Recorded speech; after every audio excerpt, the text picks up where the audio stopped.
célébrons ce jour en communion avec l'Église universelle, le 6e dimanche de la Passion, les rameaux. L'entrée triomphale du Fils unique dans la cité sainte, Jérusalem.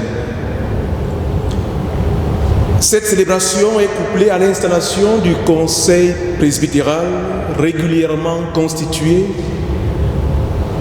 lors des élections du 7 février 2021. À cet effet, nous avons la joie et le plaisir d'avoir parmi nous le président du conseil consistorial. Soyez donc les bienvenus en ce dimanche des rameaux. Jésus entre à Jérusalem pour célébrer la Pâque. Il désire aussi entrer chez nous, en nos cœurs, pour nous amener sur son chemin. Je vous accueille en son nom béni éternellement, avec joie, avec amour, avec enthousiasme.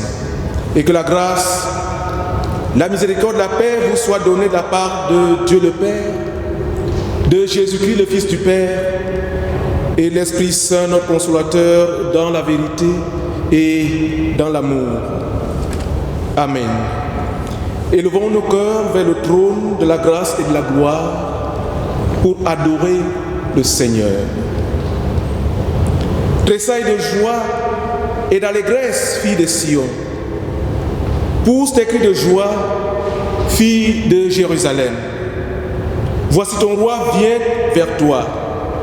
Il est juste et victorieux. Ton roi vient plein de douceur.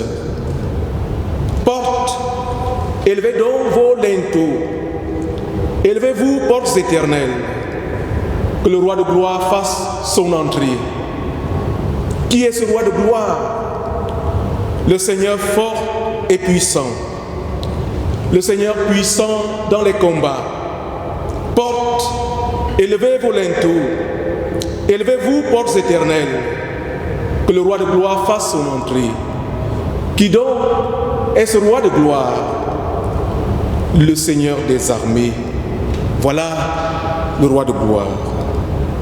Bien-aimés, accueillons le Seigneur à notre tour en chantant le cantique « À Dieu soit la gloire » étant tous debout. Amen.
Unissons-nous dans la prière de louange.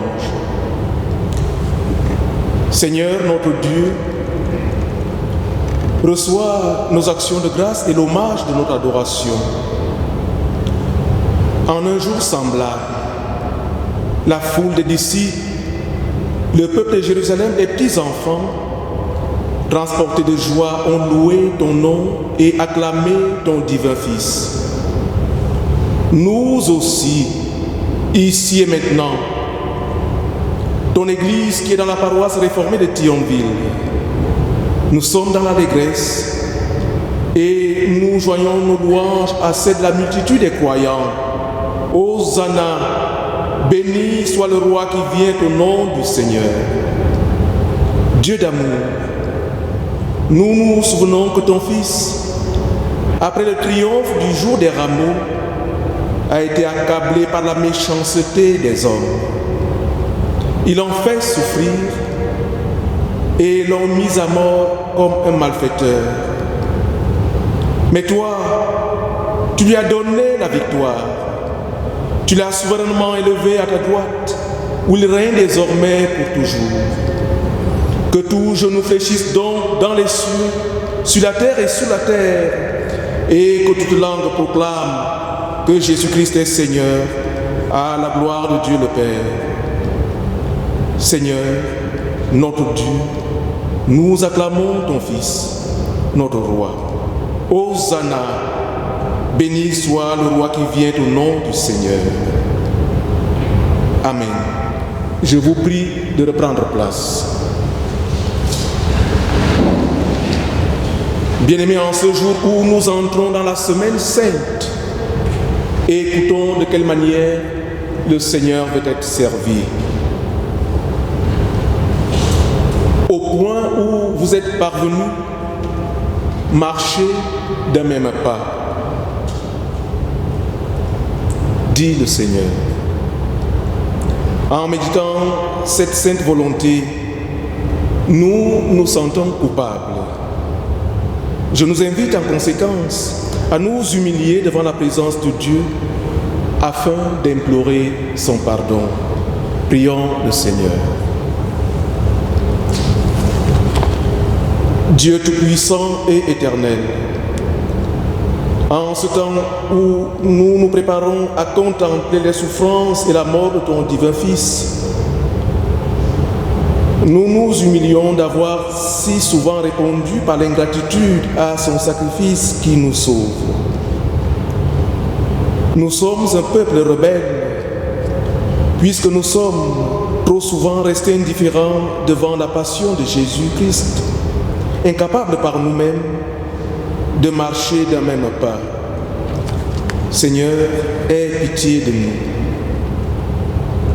Ô Christ, nous avons méprisé le don de ton amour. Nous avons cédé au désir coupable de notre cœur. Nous n'avons pas marché d'un même pas, mais plutôt dans le chemin où l'on se cherche soi-même et où l'on fait sa propre volonté. Nous avons été orgueilleux, durs et pleins de nous-mêmes. Et nous nous sommes égarés. Seigneur, aie pitié de nous. Esprit Saint, inspire-nous une vraie repentance à la pensée de nos fautes. Ranime dans nos cœurs une foi vivante en Jésus-Christ qui a supporté sur la croix le poids de nos péchés. Mais en nous un amour nouveau, afin que nous puissions marcher d'un même pas et nous aimer comme nous avons été aimés. Seigneur, aie pitié de nous. Amen. Bien-aimés dans la foi, poursuivons avec notre prière d'humiliation en chantant cette fois le cantique « Jésus est au milieu de nous ». Strophe 1.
réponse du Seigneur à notre prière d'humiliation. Venez et plaidons, dit l'Éternel. Si vos péchés sont comme le cramoisi, ils deviendront blancs comme la neige. S'ils sont rouges comme la pourpre, ils deviendront comme la laine. Fondez sur cette parole digne d'être reçue avec entière confiance. À tous ceux qui se tournent vers Dieu dans une vraie repentance et cherchent leur salut en Jésus-Christ, au nom du Père, du Fils et du Saint-Esprit, je déclare que Dieu accorde maintenant le pardon de leurs péchés. Amen. Et toi, mon âme, bénis le Seigneur et n'oublie aucun de ses bienfaits. Peuple pardonné de Dieu, chantons comme un seul homme pour manifester notre reconnaissance et notre gratitude au Seigneur, le cantique « Tournez les yeux ».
Confessons maintenant notre foi chrétienne telle qu'elle est inscrite sur l'écran. Je crois en Dieu le Père, Tout-Puissant, Créateur du ciel et de la terre. Je crois en Jésus-Christ, le Fils de Dieu. Il est venu parmi nous. Il est mort sur la croix. Il est ressuscité. Aujourd'hui et pour toujours, il est avec nous. Je crois en l'Esprit Saint qui nous rassemble dans l'Église et qui nous fait vivre. Amen. Je vous prie de reprendre place.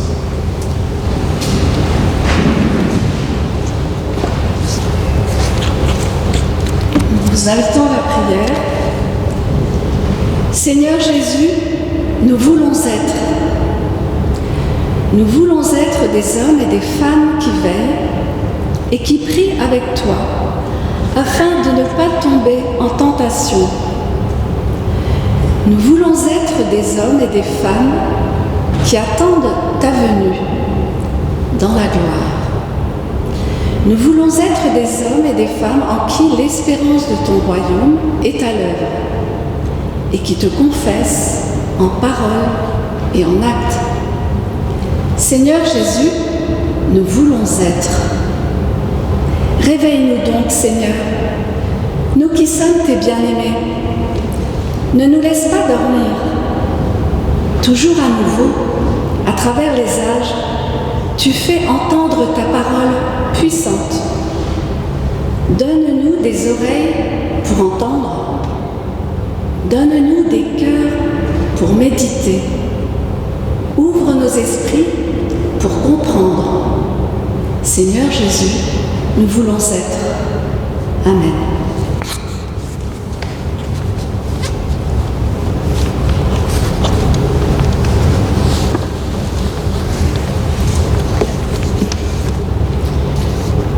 La première lecture est dans Genèse 45, les versets 16 à 28. Le bruit se répandit dans la maison de Pharaon que les frères de Joseph étaient arrivés, ce qui fut agréable à Pharaon et à ses serviteurs. Pharaon dit à Joseph, « Dis à tes frères, faites ceci, chargez vos bêtes et partez par le pays de Canaan. Prenez votre père et vos familles et venez auprès de moi. Je vous donnerai ce qu'il y a de meilleur au pays d'Égypte et vous mangerez la graisse du pays.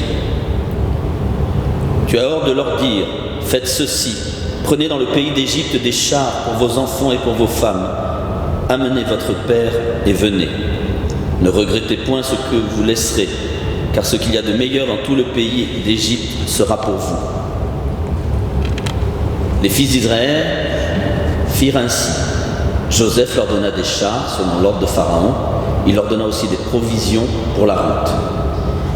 Il leur donna à tous des vêtements de rechange et il donna à Benjamin 300 cycles d'argent et 5 vêtements de rechange.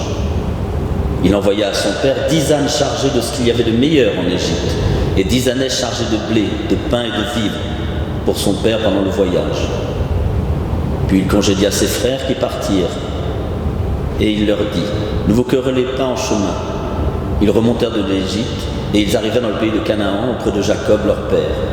Ils lui dirent, « Joseph vit encore, et même c'est lui qui gouverne tout le pays Égypte. Mais le cœur de Jacob resta froid, parce qu'il ne les croyait pas. » Ils lui rapportèrent toutes les paroles que Joseph leur avait dites. Il vit les chars que Joseph avait envoyés pour le transporter. C'est alors que l'esprit de Jacob leur père se ranima. Et Israël dit, « C'est assez, Joseph mon fils vit encore. J'irai et je le verrai avant que je meure. »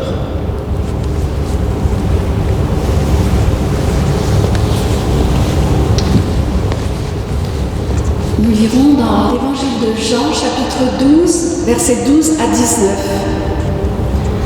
Le lendemain, une foule nombreuse de gens venus à la fête, ayant entendu dire que Jésus se rendait à Jérusalem, prirent des branches de palmier et allèrent au-devant de lui en criant « Hosanna, béni soit celui qui vient au nom du Seigneur, le roi d'Israël. » Jésus trouva un ânon et s'assit dessus, selon ce qui est écrit. « Ne crains point, fille de Sion. Voici, ton roi vient, assis sur le petit d'une ânesse. » Ses disciples ne comprirent pas d'abord ces choses, mais lorsque Jésus eut été glorifié, il se souvint qu'elles étaient écrites de lui et qu'il les avait accomplies à son égard. Tous ceux qui étaient avec Jésus, quand il appela Lazare du sépulcre et le ressuscita des morts, lui rendaient témoignage. Et la foule vint au-devant de lui parce qu'elle avait appris qu'il avait fait ce miracle. Les pharisiens se dirent donc les uns aux autres, « Vous voyez que vous ne gagnez rien. Voici, le monde est allé après lui. » L'herbe sèche, la fleur se fane et tombe, mais la parole de Dieu demeure éternellement. Amen. Nous chanterons que ces lieux soient visités. La strophe 1.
Veuillez reprendre place.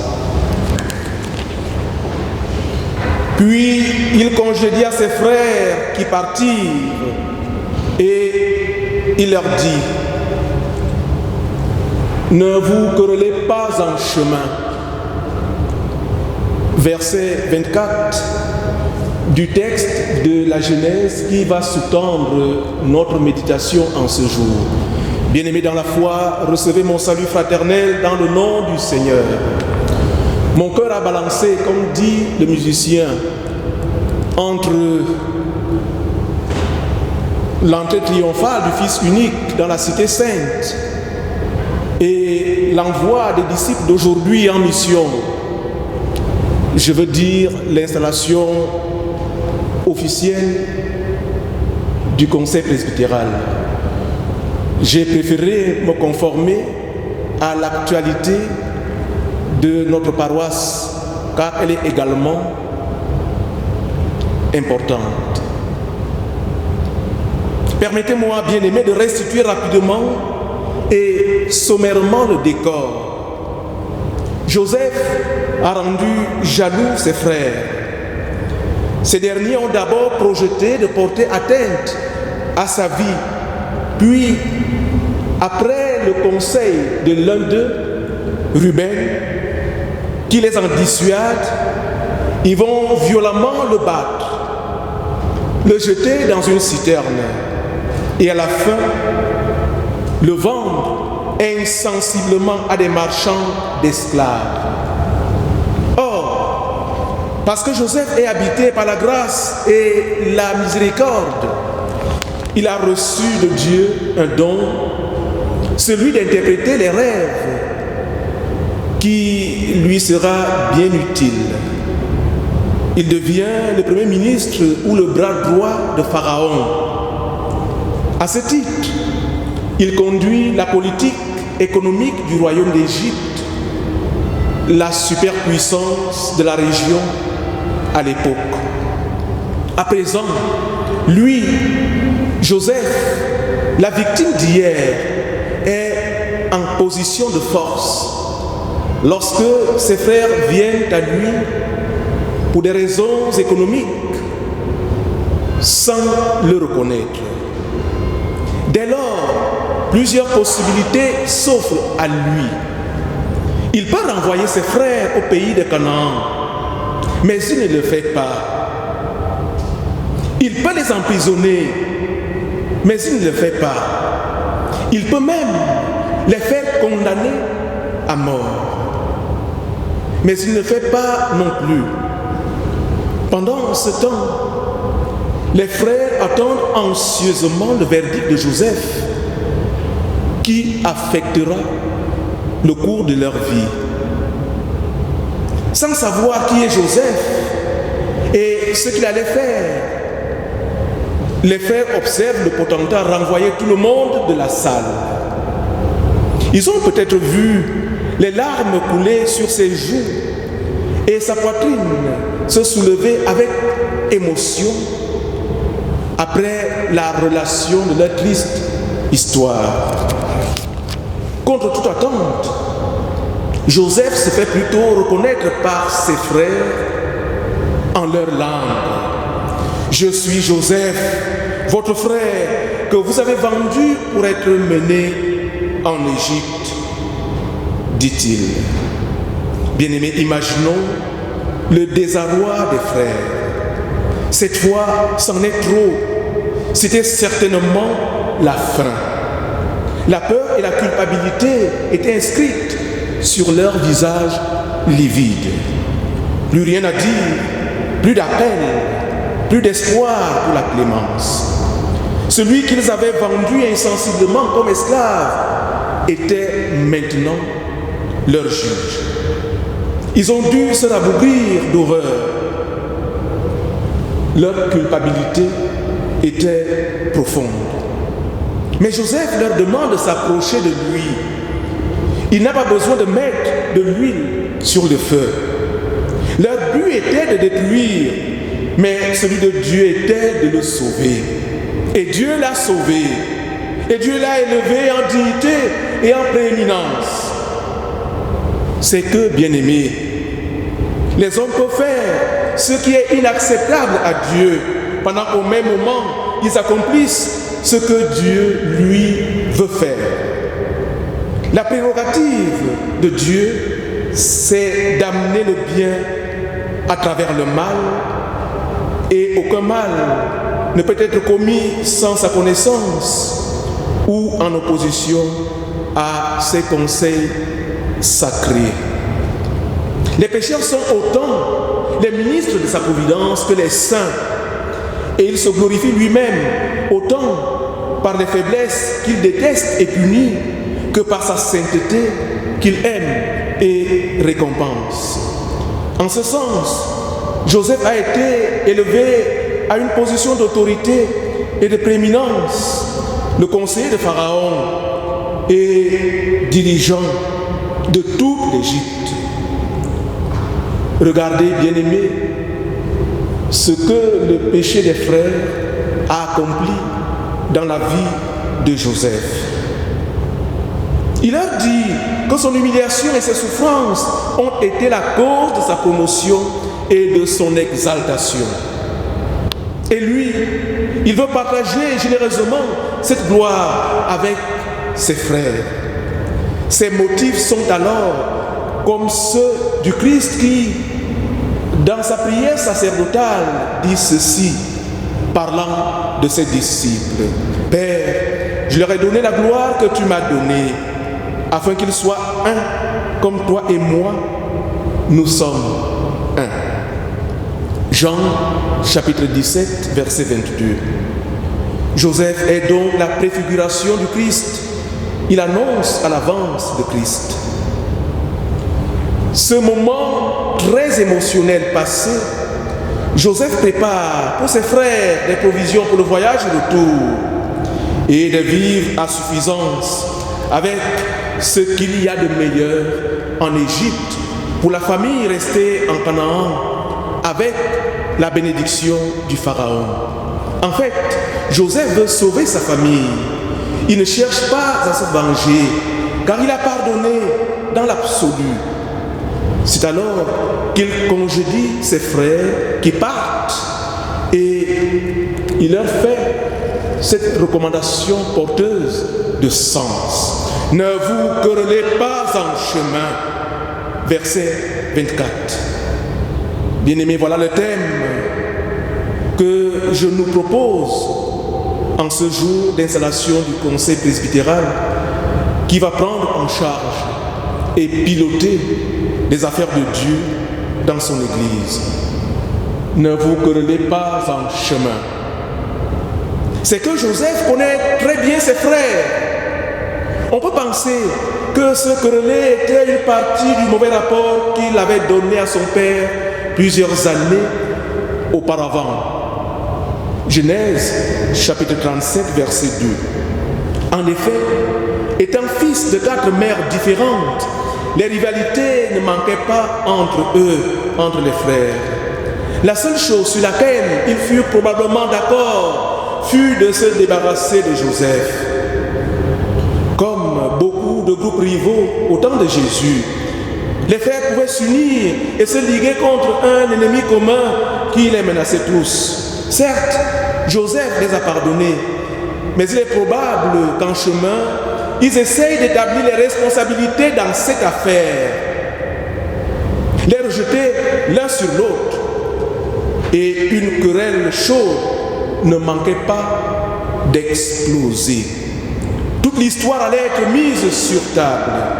Pourtant, leur voyage serait plus agréable s'ils se concentraient sur la grâce et non sur la culpabilité. Ne vous querellez pas en chemin, leur dit-il.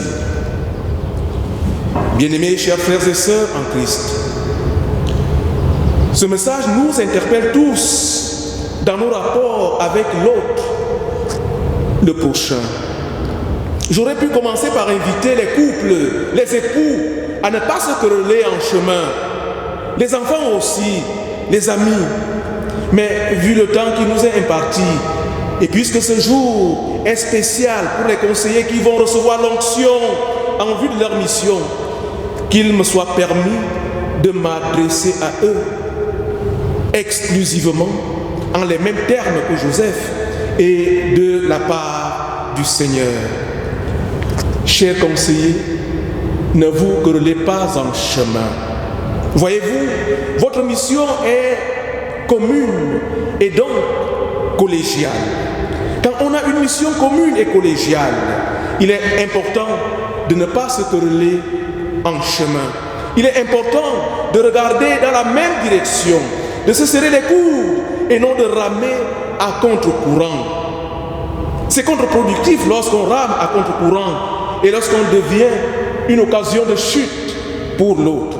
Pour vous, chers conseillers, marchez en formation serrée derrière le Christ, le chef suprême de l'Église. Ôtez du milieu de vous de vaines querelles pour dire comme l'apôtre. C'est un gage de succès et de réussite. Cela n'exclut pas des points de vue différents qui peuvent apparaître. Mais dans ce cas, la voix de la majorité devra toujours primer dans le respect et l'amour de la minorité. Pour vous, bien-aimés, il sera important de mener dans l'amour fraternel.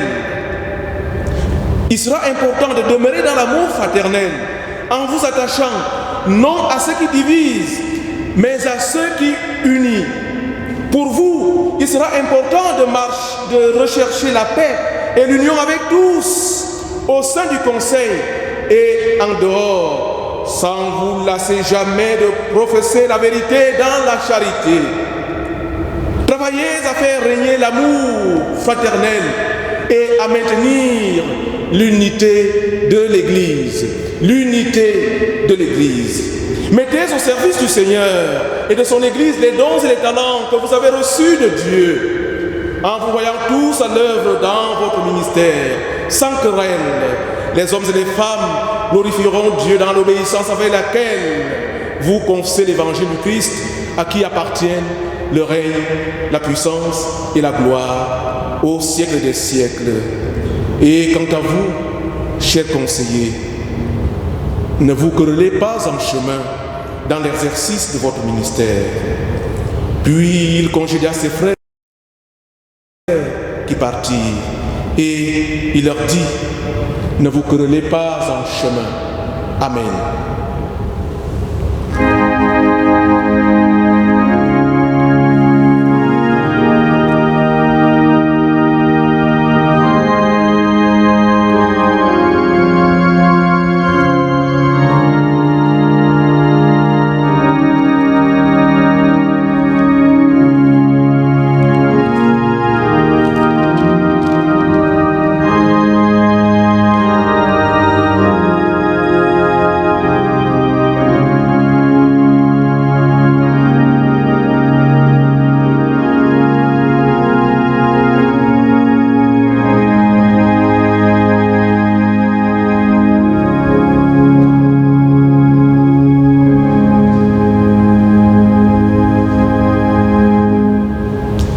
Je vous prie de vous lever pour chanter avec moi la première strophe du cantique « Sur toi, je me repose ».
J'invite maintenant le président du conseil consistorial à procéder à l'installation du conseil presbytéral conformément au rituel de l'Église.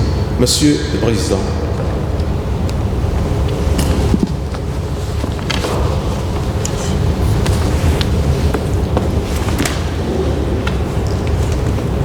Après une telle exhortation, je vous propose de louer le Seigneur. Nous te louons, nous te bénissons, Dieu notre Père, dans ton amour libérateur qui nous appelle, malgré notre faiblesse, à être tes serviteurs, porteurs de lumière et d'espérance, solidaires de toute l'humanité. Nous te louons, nous te bénissons, Seigneur Jésus-Christ.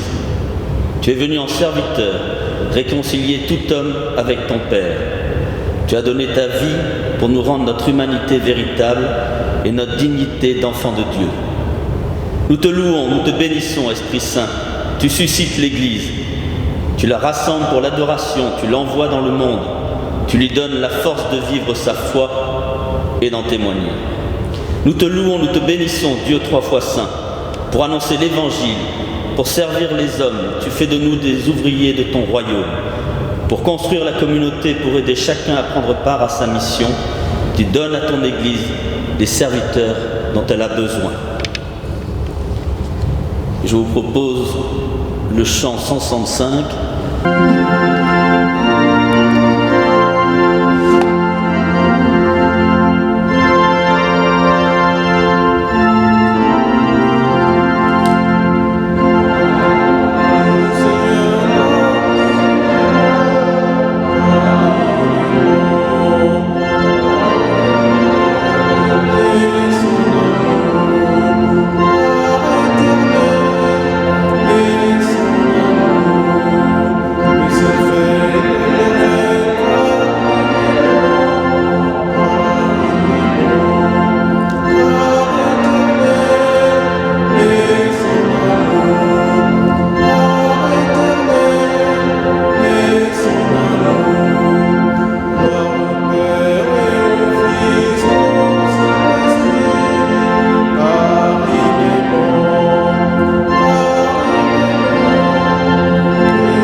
Les conseillers qui ont vu leur mandat arriver à mi-parcours, ce sont Madame Hélène Zeiter et Florence Bach, ainsi que Monsieur Gérard Weber.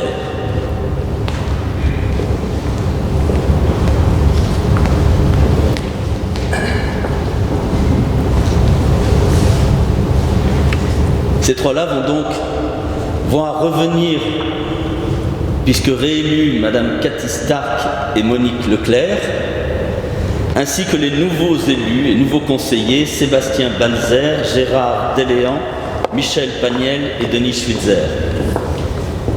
Certains de vous sont je pense, pas du tout inconnus. Ils ont déjà beaucoup œuvré. Le bureau sera donc présidé par M. Denis Schwitzer. La vice-présidente sera Mme Hélène Seiter.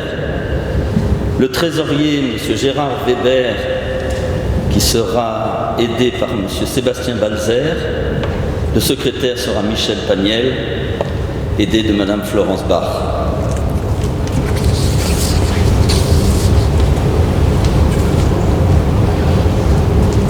Aujourd'hui, mes frères et mes sœurs dans la communion de l'Église universelle, nous vous recevons comme serviteurs du Christ au sein de l'Église protestante réformée d'Alsace et de Lorraine. Nous en écoutons maintenant la déclaration de foi.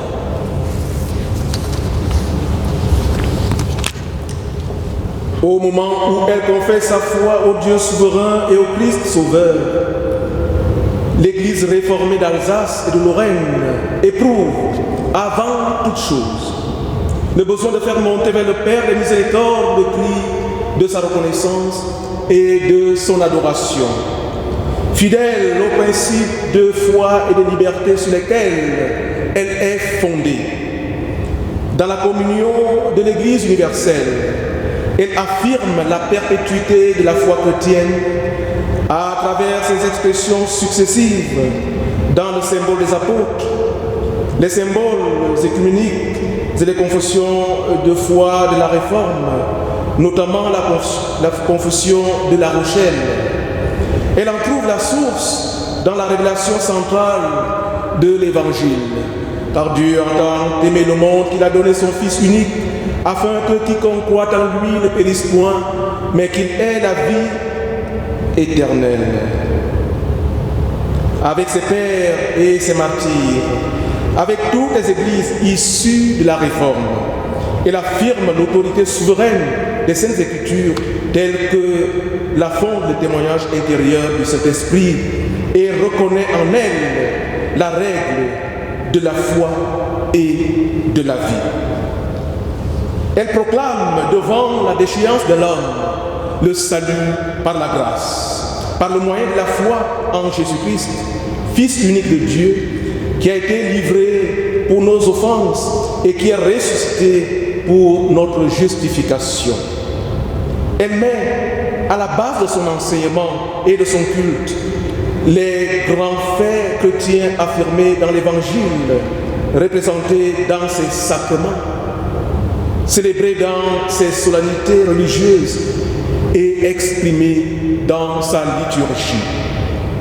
Pour obéir à sa divine vocation, elle annonce au monde pécheur l'évangile de la repentance et du pardon, de la nouvelle naissance, de la sainteté et de la vie éternelle. Sous l'action du Saint-Esprit, elle montre sa foi par ses œuvres. Elle travaille dans la prière et au réveil des âmes, à la manifestation de l'unité du corps du Christ et à la paix entre les hommes, par l'évangélisation, par l'œuvre missionnaire, par la lutte contre les fléaux sociaux. Elle prépare les chemins du Seigneur jusqu'à ce que vienne, par le triomphe de son chef, le royaume de Dieu et sa justice. À celui qui peut, par la puissance qui agit en nous, faire infiniment au-delà de ce que nous demandons et pensons, à lui seul soit la gloire dans l'Église et en Jésus-Christ, de génération en génération et au siècle des siècles. Amen. À chanter d'un même cœur le cantique que ces lieux soient visités, strophes 2 et 3 maintenant.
place. Frères et sœurs de l'église de Thionville, vous qui êtes appelés à former le conseil presbytéral de cette église, vous porterez ensemble la responsabilité spirituelle et matérielle de la communauté. Vous travaillerez fraternellement avec tous ceux qui ont part à l'œuvre du Seigneur. Vous discernerez, reconnaîtrez et coordonnerez les ministères que Dieu donne à cette église pour qu'elle grandisse dans l'amour et soit au sein du monde messagère de l'Évangile. Vous poursuivrez votre formation spirituelle, théologique, humaine. Ainsi vous aurez à cœur de renouveler l'élan de votre ministère. Vous serez solidaire des décisions que prendra votre conseil et vous préparez et appliquerez les décisions des synodes. Si c'est bien là ce que vous voulez, nous répéterons ensemble, oui, nous le voulons, Jésus-Christ est le Seigneur, qu'il nous soit en aide. Oui, nous le voulons, Jésus-Christ est le Seigneur, qu'il nous soit en aide. Frères et sœurs, vous venez de recevoir les engagements des membres du conseil presbytéral. Ensemble, nous sommes appelés à travailler pour Dieu. Nous prierons pour nos frères et nos sœurs et nous les soutiendrons. Si c'est bien là ce que vous voulez, manifestez-le en vous levant et en répétant avec moi, oui, nous le voulons, Jésus-Christ est le Seigneur, qu'il nous soit en aide. Oui, nous le voulons, Jésus-Christ est le Seigneur, qu'il nous soit en aide. Chacun est appelé par son nom. Nous t'en prions, Dieu notre Père, par Jésus-Christ, notre Seigneur, accorde et renouvelle ton Saint-Esprit à nos frères et à nos sœurs, que nous recevons et établissons comme conseillers presbytéraux dans ton Église de Thionville. Donne à ce conseil d'accomplir humblement et fidèlement le service auquel tu l'appelles pour qu'il garde ton peuple dans la communion fraternelle, l'unité du corps du Christ et l'accomplissement de sa mission. Amen.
Église du Christ, réjouis-toi pour les ministères que le Seigneur te donne. Et vous, membres du conseil presbytéral, vous n'êtes pas seuls. Réjouissez-vous d'avoir part à l'annonce de l'Évangile, le Seigneur est fidèle.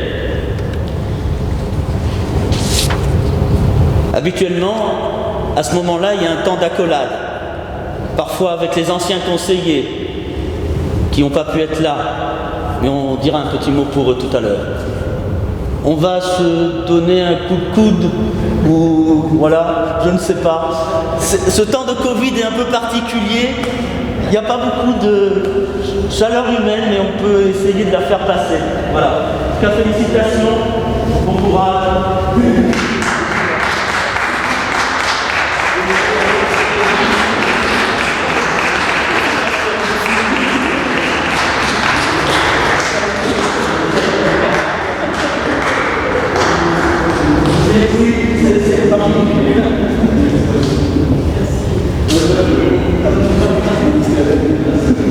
Voilà.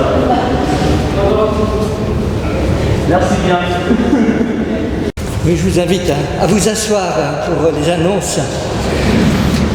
Avant de commencer les annonces, je voudrais d'abord remercier Étienne Varneri qui a bien voulu, en tant que président du consistoire, de venir installer le nouveau conseil presbytéral. Merci à lui. Merci pour ça. Je voudrais aussi remercier ceux qui ne sont pas là, ceux qui sont les conseillers sortants, et pour le travail qu'ils ont fait. Alors, je nomme Pierre Fox, Touki Razala et Claude Schwitzer. Merci à chacun d'eux pour leur engagement de longue date et pour certains de très très longue date. Merci dans les différents aspects de la vie paroissiale où ils ont travaillé, les aspects spirituels, administratifs, gestion financière, gestion des locaux, les travaux, l'encadrement des enfants, et j'en oublie sans doute encore, avec tout le travail qu'ils ont fait les uns et les autres. Alors un grand merci à eux, et nous prions que chacun d'eux, nous prions pour que chacun d'eux puisse continuer à être dans la main de notre Seigneur et qu'il puisse encore être là où il se trouve des ouvriers dans la moisson. Alors bénissons-les encore. Le fil rouge d'aujourd'hui, c'est le Bangladesh. Le 26 mars de cette année, le Bangladesh fête ses 50 ans d'existence. Dans ce pays musulman, l'Église connaît une croissance exponentielle malgré une persécution qui est omniprésente. Le christianisme s'est répandu peu à peu à travers le Bangladesh, très majoritairement musulman. Les chrétiens aujourd'hui sont 900 000 personnes et ils représentent 1% de la population. Quand les musulmans se tournent vers Christ, cela provoque l'hostilité des familles et des communautés, comme celle des représentants du gouvernement ou les autorités locales. Même les enfants sont discriminés dans les écoles. Mais la situation est encourageante, nous disent les chrétiens du Bangladesh. De nombreux musulmans cherchent l'assurance du salut. Mais dans l'islam, il n'y a pas cela. Et cela les conduit à chercher ailleurs et à étudier d'autres livres. Et c'est dans la Bible qu'ils finissent par trouver cette assurance du salut qui donne l'Évangile. Depuis 1995, Portes Ouvertes soutient l'Église du Bangladesh. Aujourd'hui, son travail se concentre particulièrement sur les chrétiens d'arrière-plan musulmans, qui sont les plus persécutés. Soutien psychologique, aide spirituelle, matérielle, assistance juridique et tout ce qui est possible de faire pour eux. Alors les sujets de prière d'aujourd'hui, prions pour les chrétiens enlevés et toujours portés disparus qui sont au Bangladesh. Prions pour que la petite minorité chrétienne quotidiennement confrontée à la persécution reste forte dans la foi et prions que les chrétiens bangladais amènent le reste de la population à suivre Jésus-Christ. En ce qui concerne notre paroisse, ça va être une semaine particulière. Nous sommes entrés dans la Semaine Sainte. Malheureusement, nous ne pourrons pas nous retrouver jeudi soir, comme d'habitude, pour célébrer le dernier repas du Seigneur. Mais heureusement, nous allons pouvoir nous retrouver le vendredi saint à 10h30 et le dimanche de Pâques ensemble. Et ça, je pense que c'est une réjouissance. Et il y a une réjouissance supplémentaire encore, c'est que après avoir jeûné pendant un an, un peu plus d'un an, par rapport à la Sainte Seine, nous allons pouvoir la prendre vendredi et dimanche. Ce sera du Covid compatible, ce sera un peu particulier, ce ne sera pas comme d'habitude, mais l'essentiel c'est que nous puissions être ensemble et que nous puissions communier ensemble. Alors nous resterons à nos bancs, mais nous communierons ensemble. La semaine sainte, durant la semaine sainte, il n'y aura pas les activités habituelles. L'ouvroir des dames et le groupe de prière ne se réuniront pas. Et la dernière chose, c'est au niveau de la collecte. Covid oblige, la collecte sera recueillie à la sortie, que chacun donne selon son cœur. Bien-aimés, intercédons maintenant auprès de Dieu. Dieu Tout-Puissant, Père très bon, en ce jour, ton Fils est entré dans la cité sainte où il devait mourir et il a purifié le temple profané par les vendeurs. Fais qu'il entre également dans nos cœurs, qu'il les purifie et qu'il les soumette entièrement. Comme ses disciples ont béni sa venue et ont étendu leurs vêtements sur sa route, donne-nous d'être prêts à mettre à ses pieds tout ce que nous sommes et tout ce que nous avons. Qu'ainsi, après avoir confessé son nom sur la terre, nous soyons au nombre de ceux qui salueront sa venue dans la gloire, quand toute puissance sera abattue devant la sienne, quand tout genou fléchira devant lui et que toute langue proclamera qu'il est le Seigneur, à la gloire de Dieu le Père. Ô Dieu, bénis ton Église en cette semaine sainte. Dans ta compassion, tu as livré ton Fils pour sauver les pécheurs. Qu'en présence de Jésus allant au supplice, le souvenir de nos fautes nous remplisse d'un repentir véritable. Qu'en présence de sa croix, nous mourions nous-mêmes au péché pour nous attacher à Jésus par une foi vivante.